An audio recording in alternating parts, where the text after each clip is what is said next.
I just want to be able to leave my own legacy. And I think that's one thing that we've struggled to do, especially in the UK. It's man like Dan. Come on. Welcome to Melanated&Proud.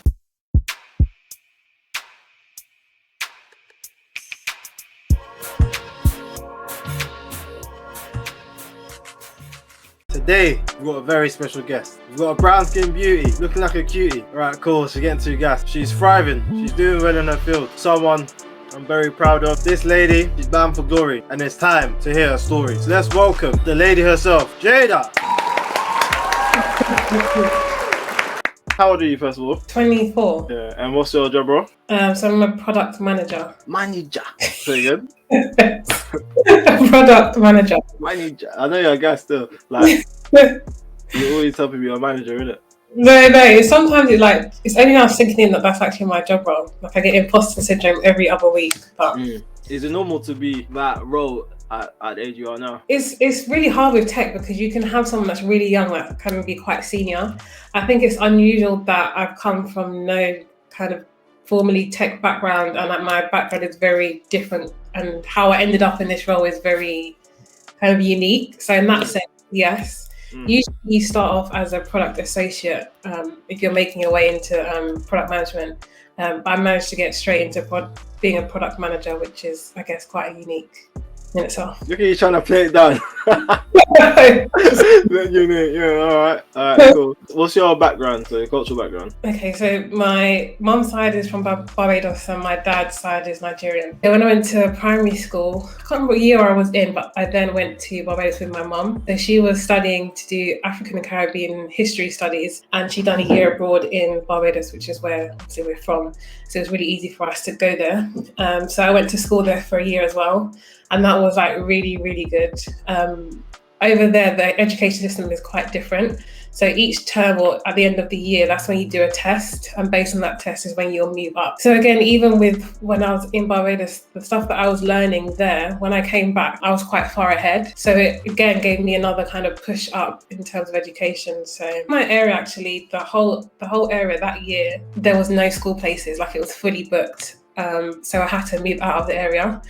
So I moved to Walthamstow, went to Walthamstow Academy, and then obviously that's where Daniel went to school as well. And and then I guess it starts from there. So I've always been science focused, and I wanted to do forensic science.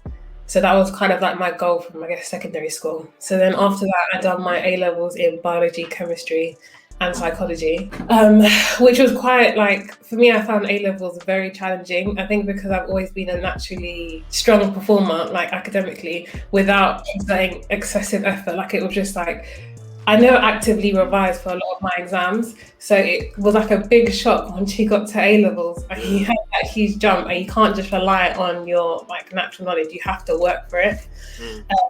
So I really struggled with that. So I left with just very average grades. I didn't even think I was going to get into university, but I did. I got in, and so I studied forensic science at uni.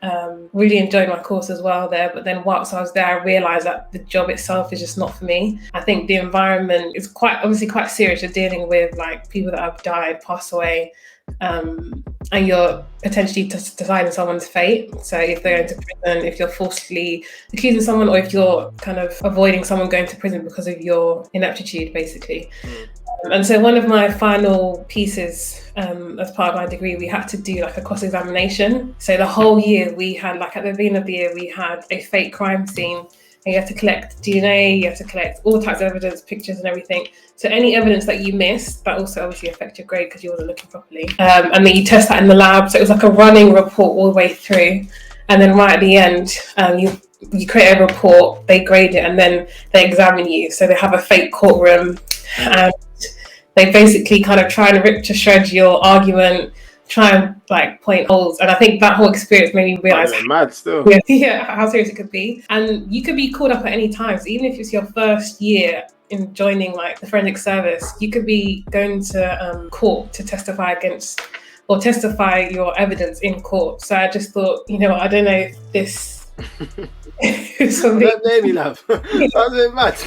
Yeah, and also you can't. Well, most people don't really change fields. So I think in like programs, it makes it seem like one person is like at the crime scene, picking up evidence, doing DNA, doing fingerprints, doing blood. When in actuality, everyone's quite different. So there's different specialities, and most people become experts rather than kind of moving around. And again, that was something that I didn't really like, the fact that you had to stick to kind of one road. But during this time I was actually working at the body shop, and I met a girl there that was working there at the time, and I think she was doing her masters, and she was doing in marketing management as well, or something similar to that. And she was basically just letting me know what she's doing, and that she was at a placement, and she was like having a lot of fun. She was working, I think, in influencer marketing when it was kind of picking up on Instagram and all of these things. And she was just explaining her job role. And I was thinking, this sounds quite interesting, sounds like something that I'd be interested in. And at that time, because I decided I didn't really want to go down the forensics route, I thought I might as well do a master's and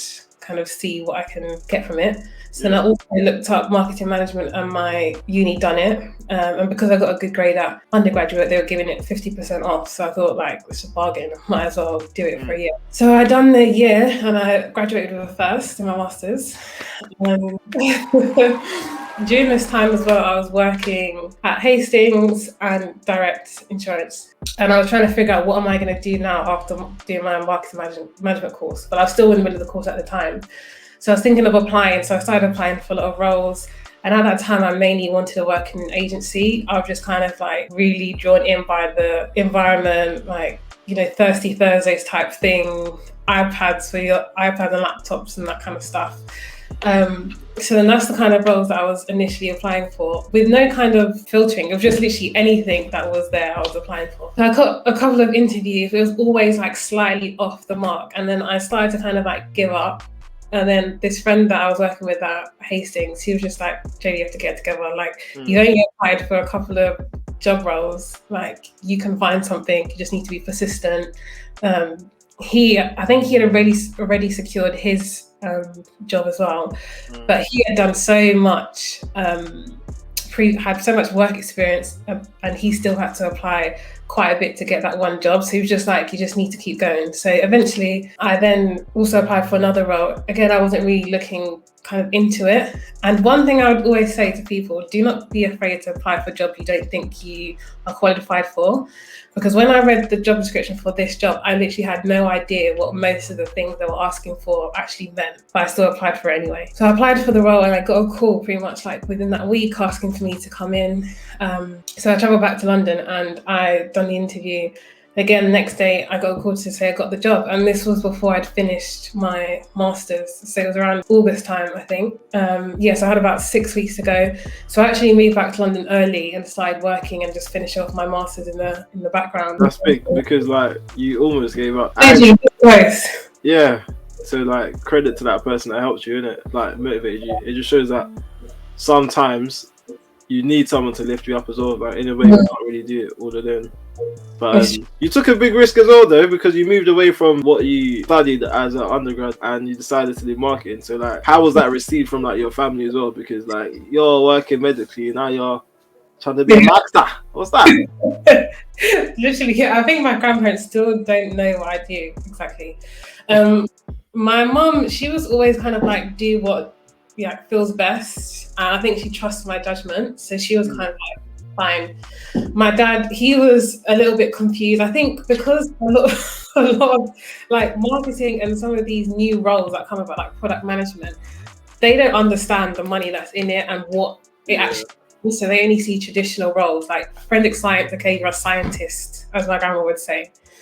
So, but my dad was also really interested in forensic science. So when we would go to the university open days, he would literally have his hand up, like asking the questions as well, just because he wanted to know. So I think he was, again, he trusted my judgment, but I think he was not disappointed, but I don't know what the word for it is, but I think he did want me to kind of continue to pursue it. But now he's like really happy, and he sees like the fruits of my labour, so he understands. You saw the money, innit? You see the money, you see in the bank. Yeah, exactly. I think once they know you're set, they're obviously more content with your decision, which is fair enough. Well done to you though, because like, you didn't really let yourself be held back in a way. Like, you took a risk, man, and you believed in what you was choosing, innit? So it went well as well. So well done for that. So my first job straight out after uni was working at TCS, which is a huge IT consultancy firm, and they're pretty much like global. They're Indian based, so they have a huge campuses. I think they have over 500,000 employees globally, which is massive. So I worked there as a digital marketing executive for my first year. But my role quickly changed very quickly. I think one good thing about working in such a large organization is there's a lot of areas for you to move around. Your job sometimes isn't very stagnant, and it can differ a lot compared to what the job description is. So when I joined, we were basically European sponsors for marathons around Europe, and the person that was previously leading that project, they kind of decided they didn't want to do it anymore. It's like a hot potato situation. No one really wanted it because it was a lot of stress and stuff. And so at first my manager took it on, and he said, oh yeah, you can kind of shadow and see how you find it and stuff. So I started shadowing, and then shadowing turned into taking over. And so I was basically leading on our app development for it. And that was for London Marathon, Amsterdam Marathon, and a marathon in listing names, boy. Yeah, London Marathon, what else? London, Sweden, and Amsterdam. So it was basically working with the developers that are based in India, and also working with the teams within the different marketing teams and teams for our clients, so the sponsors or who we're sponsoring, to basically put their ideas to life in the app, producing different features, making sure it works on the day. And it was very, very high stakes, especially because we're an IT consultancy firm. If our own app doesn't work, then that's a huge reputational risk. It was very stressful. So I've done that for 2.5 to 3 years. And then I was getting really comfortable in the role, and I thought, okay, I'm too comfortable now. I'm ready to leave. I'm ready to take the next step. But that was actually in the first year. So in the first year, I was actually considering leaving, just because I was thinking, I don't know, I think I want more for myself. This is a lot of stress, and I don't feel like I'm being valued.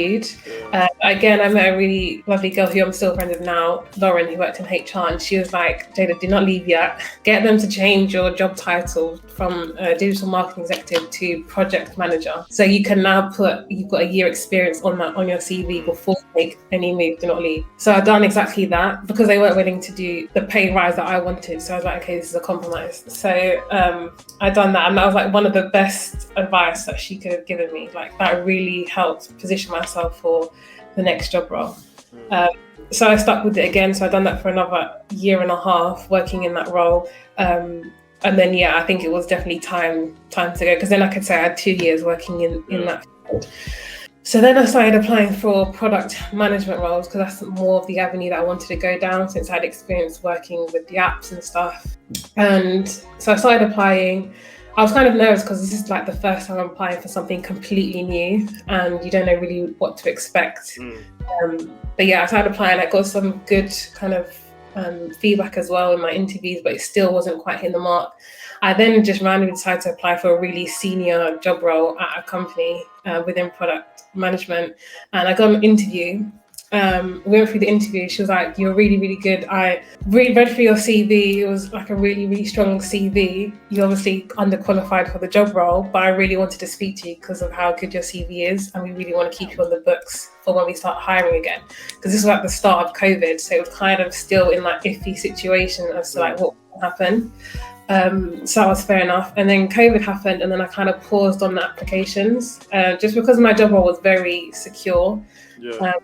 We were still getting bonuses at that time, so it didn't make sense for me to move and potentially kind of be made redundant really soon. So then I kind of waited a little bit, and then September last year I thought, okay, let me just start applying again. So I started applying, and then randomly one day I got an email for a job role I applied months back. They just said they want to speak to me about the job role. I went through all of the phases, and I got the job. And so that's where I work now, as a product manager. Wait, what was that? As a product manager. No, well done, man. Well done. I want to ask you, how did you make such good connections? Because it seemed like a lot of people played a part in you getting to where you are now. I don't know. I think it's just being genuine. I think and just working hard. I think people see through you when you're genuine and see you for who you are. Like when I go to work, I bring myself to work. I think that's important as well as Black people, to bring your authentic self to work. It's like my nails as well. People ask me, do you wear those to work? Yes, I do, because that's who I am. So I'm not going to change that kind of stuff. Obviously, there's some situations that you may have to, depending on your job role. But I think I've just been always good at, I guess, networking with people one-on-one and building strong relationships with people, knowing how to speak to people as well, because people communicate in different styles. And so they can be responsive in different ways as well. So I think that's definitely a strong point of mine. I might have to put that on my CV. Yeah, put that there, man. It's one of my key skills. But yeah, I don't know how. I think just speaking to people, I guess, getting to know them on a deeper level than just being a colleague, and maybe going that step further in being, I guess, more approachable and more personable to people. Yeah. Okay. Like throughout education, it seems like you've been shelling your exams, doing well. A-levels was a bit difficult, but still, like uni, you got the first and everything, so like everything was good. Like you seem to have that drive, that motivation. But what or who were the people that influenced you in that way? Who shaped you in that way? Like where did your drive come from? I think it's so many people. Even like my granddad as well. He definitely is one of the key people that have shaped me as a person. I used to live with him for most of my life, actually. Me and my mum, we all lived together with my granddad. And my granddad used to work all around the world, so like in Saudi Arabia, Pakistan, and parts of Africa. He worked on big machinery, so building airports and that kind of stuff. And just seeing his drive and how he has supported me as well. He was the one who paid for my Montessori nursery when I was a baby. Like he was the one who put that money forward to do all that kind of stuff. And so even just making him proud, even though he probably doesn't have a clue what I do, but he knows that, I'm good. That's definitely a driving force. My parents as well, they've always been really positive. They've never been on my back though. They've never been like, you have to do this, or they've just always given me the room to kind of be free and decide my own future, which has always kind of been a positive for me as well. You know, a big time boy, building airports. I tried to stay calm. What? It's huge. He has still pictures as well of when he used to work abroad. Like he'd be gone at months at a time, and there's like letters that he'd send my mum, which are really, really like special to read. It just showed like the sacrifice that he'd done, like leaving his family for months at a time to obviously provide for them, especially in like the 70s and like at that time as well. Yeah. That's very big, and like you've got some positive role models. Seem like you're supported throughout. And like, what motivates you? Like, what keeps you going now? Like, where does this work ethic come from? Like, I know these people had a big influence in life, but like, what is it internally? Like, what keeps you going? Building up the community, I think, is like one of the key things. Like now, even we're just talking just now about what our friends are doing from school and just seeing how positive, like the direction that everyone's taking.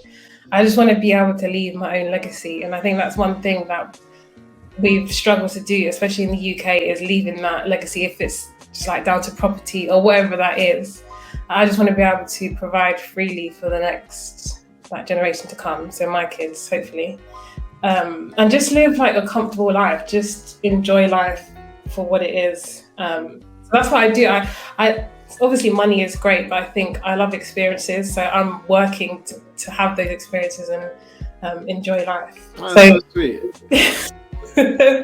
Are you being sarcastic? No, I'm being dead serious, sorry. Oh, no, yeah, that's genuinely what it is. I love my job, but my job is not my life, that makes sense. So I definitely want more outside of just working. So I'm working to be more comfortable, so eventually I don't have to work. Yeah. You said money, yeah? So speaking of money, how much are you getting paid? Well, I can go through like from beginning, so working as a digital marketing executive and stuff like that. So when I first started, I think, because I was on a graduate scheme, although it was a scheme, but it wasn't like a structured one where you have like rotations. It was kind of just, I don't know, a label. But there you started off at around 27,000, which is quite good actually for marketing, because they can be really, really low. I didn't negotiate at all. I was just kind of like, yep, whatever you have, like I'll take. And then after that, I think yearly it went up as well. So I think it then went to 30,000. But that's where you could possibly start, obviously, negotiating your salary depending on what you're doing, especially if you're job role is like expanding and you have more responsibility, you can start to kind of push for that. So I would say just note down key things that you've done during your time at work. So when it does come to that time for appraisals and stuff, you can refer to what you've done and the impact you've made at that company. I didn't do that then either. But so from speaking to my friend, I was like, the main goal here was just get my job title changed. And that was something that really propelled me forward. Going into product management, because it is so wide in terms of experience that people have and the different entry points that you can come in, the salary also varies quite drastically. So it can literally be from probably starting from 40 or 45, and then it can go to, I don't know, it's kind of infinite, but like 100,000 plus, depending on experience. There's different types of product managers as well. There's ones that are more technical based, so they're like come from software engineer side where they've really studied that at uni. You have me, like where I'm a generalist, and then so there's different types, and there's so many people that have come in different avenues. The girl I worked with, I think she was studied economics. Someone else done psychology. So it's just so many different ways. It just depends how you position yourself and how you can adapt your experience to the role and apply the things that you learn to the role that really kind of makes a difference, and how you market yourself as well. This girl is a politician. You see how I asked her a question? Yeah, she's going around.